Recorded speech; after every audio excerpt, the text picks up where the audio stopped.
साथियों, सलाम, नमस्ते, सत श्री अकाल और जय भीम जोहार। बात शिक्षा की है दोस्तों, शिक्षा मंत्रालय की है दोस्तों। तो हमने बात की कभी शिक्षा मंत्रालय की जिम्मेदारी संभाल रही थी कोडरमा से विधायक नीरा यादव, भारतीय जनता पार्टी की धाकड़ नेत्री, बहुत ही बुलंदी से अपना पक्ष रखती हैं, बात रखती। तो हमने पूछा उनसे कि आपने खुद शिक्षा मंत्रालय संभाला है, शिक्षा मंत्री रही हैं, आपको पता है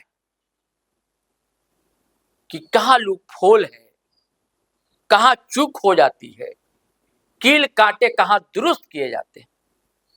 सारी बातें उन्होंने विस्तार से बताई और सारी पोल खोल कर रख दी है कि शिक्षा मंत्रालय में गड़बड़ झाला दरअसल होता कैसे है। हालांकि ये खुद ये भी कहती है कि जब वो शिक्षा मंत्री थे तो कैसे दुरुस्त किया, ये भी बताया। ये भी बताया कि उनके दौर में कभी ऐसी घटनाएं सामने नहीं आती थी जैसा हेमंत सोरेन सरकार में सामने आ रही। हालांकि कई बातें वो छुपा गई कि पहली जेपीएससी की बात नहीं है, पहला जेएससी का मामला नहीं है, झारखंड गठन के 26 साल होने जा रहे हैं, इस दौरान कई मामले सामने आए और भारतीय जनता पार्टी की अगुवाई वाली सरकार रही। भारतीय जनता पार्टी के नेता ही मुख्यमंत्री की कुर्सी पर तख्त नशीन है। लेकिन मैंने कहा ना कि राजनीति तो ऐसी होती, चीज ही ऐसी है कि हर कोई चाहता है कि हमारे चश्मे से, हमारे रंग से चीजों को देखा जाए। लेकिन नीरा यादव चूंकि विदुषी, डॉक्टर नीरा यादव, तो बात रखिए बड़ी शालीनता से, तर्कपूर्ण। आप हो सकता है आपका असहमति हो उनके तर्कों से, लेकिन आप इग्नोर नहीं कर सकते उनकी बातों को, उनके तर्क को। बड़ी शालीनता से बोलती हैं, शिष्टा का पूरा पालन करती हैं, आप शब्द का इस्तेमाल बिल्कुल नहीं करती हैं जैसा और नेता किया करते हैं।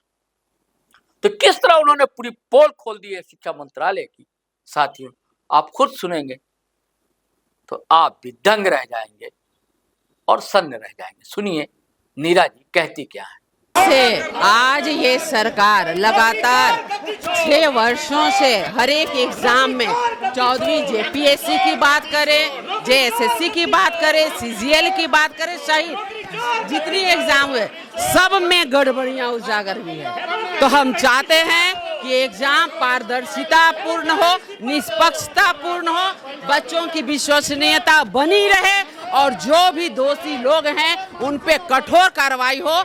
सीबीआई से सरकार जांच कराने की अनुशंसा करे। हम बच्चों के भविष्य को अंधकार होने नहीं देने वाले हैं। हम आपको ये भी बताना चाहते हैं, हमारी भी सरकार थी 14 से 19 तक में, आप उस समय एग्जाम हुए, जितने एग्जाम हुए, शिक्षक नियुक्ति हुई, दरोगा नियुक्ति हुई, वन रक्षियों की हुई, महिला बटालियन की हुई, आप बता दें एक भी एग्जाम में गड़बड़ी हुई? समयबद्ध तरीके से एग्जाम हुआ, लोग नौकरी के, लाखों युवा युवती आज नौकरी कर रहे हैं। आखिर ये सरकार 6 वर्षों से जो एग्जाम ले रही है उस पर गड़बड़ियां क्यों हो रही है? इसलिए हम चाहते हैं कि आप सीबीआई जांच की अनुशंसा करें और छात्रों के भविष्य को सुधारने का काम करें। मैडम आपके पास शिक्षा मंत्रालय रहे, आप चीजों को अच्छी से समझती हैं, तो चूक कहाँ हो जाती है? हर बार ऐसा होता है। देखिए बड़े दुख की बात, 14वीं जेपीएससी की बात हम कर रहे हैं, सीजीएल की बात कर रहे हैं, हम सारे जेएसएससी की बात कर रहे हैं।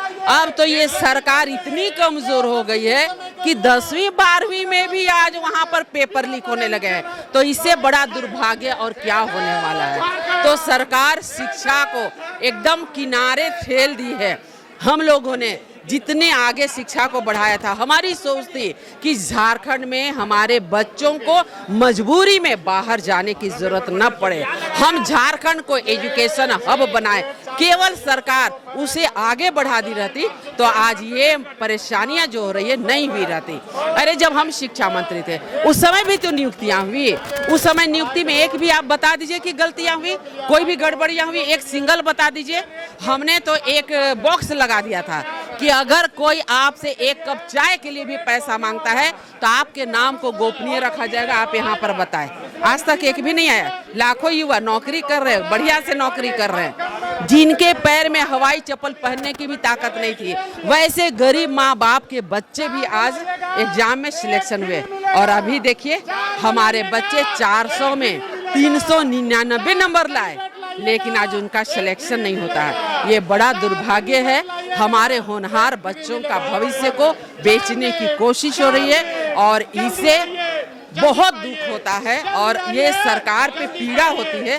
आखिर ये सरकार हमारे बच्चों के साथ इतना अन्याय क्यों कर रही है? आपने कील कांटा कैसे दुरुस्त किया था, बताइए इन लोगों को। देखिए, अगर नियत सही रहेगी तो नीति भी जो बनाएंगे वो सही होगी। इनकी नियत में ही खोट है। अब ये गठबंधन किनसे किए हैं? कांग्रेस के साथ। ये गठबंधन किनके साथ किए हैं? कम्युनिस्ट के साथ। ये गठबंधन किनके साथ किए हैं? राजद के साथ। तो वो इनको कितना बढ़िया काम कराएंगे। अब कांग्रेस दिल्ली में तो पीठ थपथपाती है बच्चों का, और यहाँ नजर आई कहीं पर तो हर बच्चों का हर जगह जगह पे आपका नियत बदल जाता है। और जेएमएम को तो सोचना चाहिए, अरे हमारे गरीब गुरबा बच्चे हैं, कम से कम ये कोई फुहड़पन नहीं कर रहे हैं, ये किसी प्रकार की अमर्यादित भाषा का उपयोग नहीं कर रहे, ये शांतिपूर्ण ढंग से अपनी मांगों को रख रहे हैं, इसलिए आज उनको आप सपोर्ट नहीं कर रहे क्या? लेकिन हम व्यक्तिगत, हमारी पूरी पार्टी, हम बच्चों के साथ थे, हैं और रहेंगे। उनका भविष्य को अंधकार नहीं होने। सरकार ने तो प्रतिनिधिमंडल भेजा था कि भाई न्योता दिया कि बातचीत करने के। अरे जब Bharatiya Janata party public domain में सारी बातों को लाने लगी ना, तब ये गए हैं अपने प्रतिनिधि को भेजने। क्यों इतने दिन तक सोए हुए थे? एक उन्हें टेंट लगाने का अधिकार नहीं मिला। कल हम खुद गए कोडरमा से, सीधे हम जयपाल सिंह स्टेडियम गए। बच्चे भीग रहे थे, हम भी पूरे भीग गए, हमारा जूता से लेके सर तक पूरा भीग गया। उस भीगे के बच्चे वहाँ आंदोलनरत है। समझ लीजिए, खाने को उनके पास कुछ नहीं है, लेकिन वो आंदोलन कर रहे हैं क्योंकि जिस प्रकार वो उज्जवल भविष्य का सपना देख के इतनी मेहनत की है, इतनी तैयारी की है, आज वो किस मुंह से अपने माँ बाप को मुंह दिखाएंगे? इसलिए हम सरकार से, आप लोग थोड़ा संसाधन का उन लोगों को मदद नहीं कर सकते? निश्चित रूप से संसाधन से हम मदद कर सकते और हम लोग कोशिश भी करें, जो संभव हो पा रहा हम कर रहे हैं। लेकिन हमारा कहने का मतलब ये है, सत्ता पक्ष केवल अपने कुर्सी को फेविकोल जैसे चिपका के मत रखे। आंख और नाक खोले, कान खोले, एक्चुअल में क्या हो रहा उसे देखे। केवल कोई लोग एसी रूम में आके बता दिया आप उसको मान ले। आप छोटे क्षेत्र में जाइए, हकीकत क्या है उसे जानिए। आज बच्चे किस प्रकार अपने उज्जवल भविष्य को लेकर चिंतित है, उस पे आप कार्य करिए। ये हम सरकार से मांग करते हैं और सरकार एक्चुअल में चाहती है कि बच्चों के साथ न्याय हो। तो हर हाल में जितनी भी गड़बड़ियाँ 6 वर्षों से हुई है, चाहे 14वीं जेपीएससी की बात हो, जेएसएससी की बात हो, सीजीएल की बात हो, ये जितने एग्जाम हुए सबकी सीबीआई जांच करे और साथ ही जो दोषी लोग हैं उस पर कठोर कार्रवाई करें। तो साथियों, आपने नीरा यादव को सुना, उन्होंने बात रखी। जब मैंने पूछा कि आपके हाथ में जब था मंत्रालय तो आप तो सुझाव दे सकती है ना, तो उन्होंने अपने ढंग से सुझाव भी दिए।